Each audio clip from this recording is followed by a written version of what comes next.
लगभग आधी रात हो चुकी थी और बारिश रुकने का नाम नहीं ले रही थी। अपना काम खत्म करके मैं ऑफिस से निकलने लगा तो मुझे गार्ड भैया ने टोक दिया। अरे राजीव जी, इतनी रात तक आप यहीं हैं? घर नहीं गए? हाँ, वो कुछ अर्जेंट काम था, इसीलिए देर हो गई, पर अब घर ही निकलूंगा। बेटा, शायद आपको पता न हो, पर आज अमावस की रात है। आज रात बाहर अकेले नहीं निकलो तो बेहतर होगा। जाओ तो कल सुबह चले जाना। क्या बात कर रहे हो आप गार्ड भैया? मुझे बेटा, बात मानो मेरी, आज रात अकेले मत जाओ। घर पे कुछ काम है भैया, जाना तो पड़ेगा। तो एक काम करो, कुछ देर रुक जाओ, मेरी ड्यूटी खत्म, हम दोनों साथ निकल लेंगे।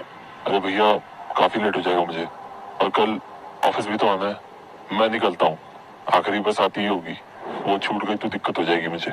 चलो, गुड नाइट। बेटा रुको। देखो, मैं जानता हूँ कि आप मुझसे ज्यादा पढ़े लिखे हो और आपको इन बातों पे ज्यादा भरोसा भी नहीं होगा, पर फिर भी ये अपने साथ रख लो। ये क्या है? माता का अंगार है, मेरी पत्नी ने मुझे दिया था, इसे अपने साथ रख लो, ये आपकी रक्षा करेगा। अरे भैया, क्या अभी? बेटा, बात मानो और इसे बस अपने पास रख लो। ठीक है, लाओ। मैंने वो पोटली अपने जेब में रख ली और वहां से निकल गया। बारिश बहुत ज्यादा होने के कारण आसपास कोई भी नहीं दिख रहा था, तो मैं वहीं खड़ा खड़ा बस का इंतजार करने लगा।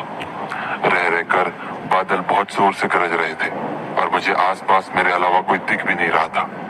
कुछ देर वहां खड़े रहने के बाद मुझे अंदाजा हो गया कि शायद आखिरी बस भी निकल चुकी है। तभी अपनी दाईं ओर पर मुझे एक आदमी दिखा।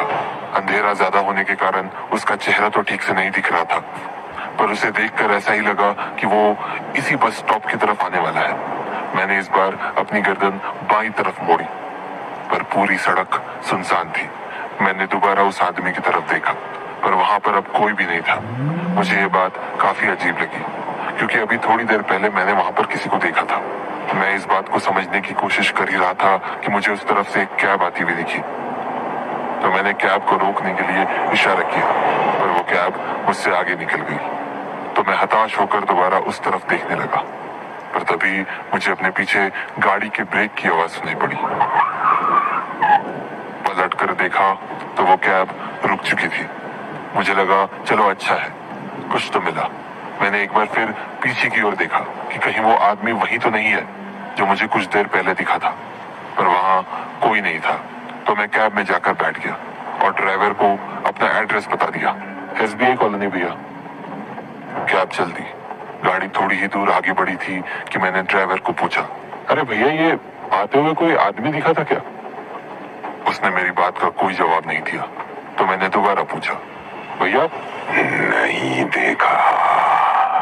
अच्छा, अजीब है, कुछ देर पहले मैंने किसी को देखा तो था, पता नहीं कहाँ गायब हो गया।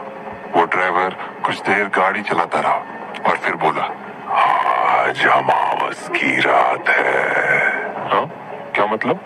अमावस की रात को अक्सर ऐसे भटकते हुए साए दिख जाते हैं। हाँ, ये क्या बातें कर रहे हो? ये बकवास की चीजें मैं नहीं मानता हूँ, ठीक है? उल्टे पुल्टे लॉजिक्स मत दो मुझे। कहते हैं ऐसे साए हर अमावस की रात को अपना शिकार ढूंढते हैं। हेलो, क्यों बता रहे हो मुझे ये सब? कहना नहीं जानना है मुझे कुछ।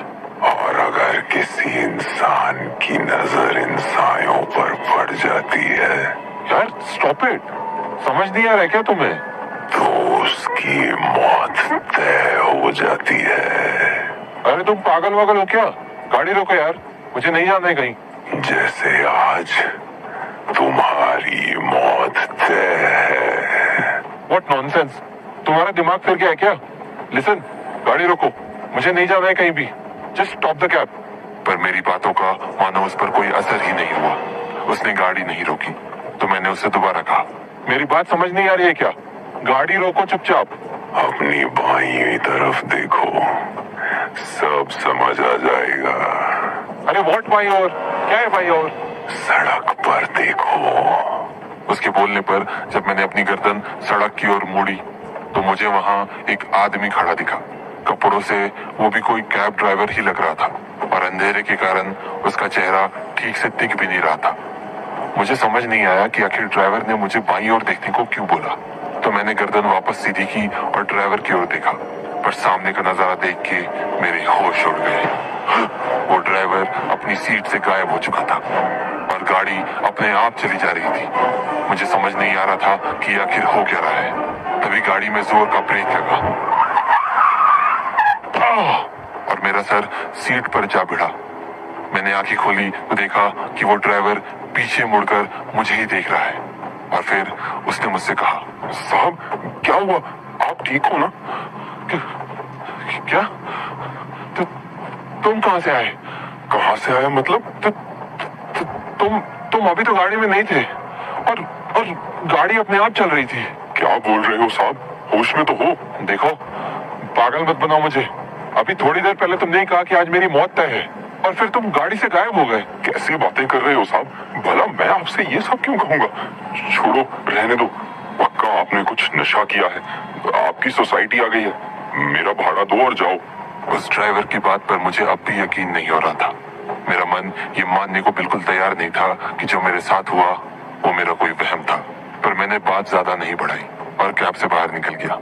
अगली सुबह डाइनिंग टेबल पर बैठे हुए मुझे अपनी जेब से वो माता के अंगार वाली पोटली मिली, पर अब उस पोटली का रंग काला हो चुका था। मुझे ये बात काफी अजीब लगी क्योंकि कल रात तो उसका रंग लाल था। तभी मुझे मेरे एक ऑफिस कलीग का फोन आया। हेलो, कहाँ पर है?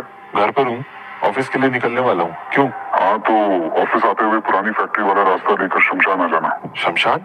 क्यों? अरे वो घाट भैया थे ना, हाँ।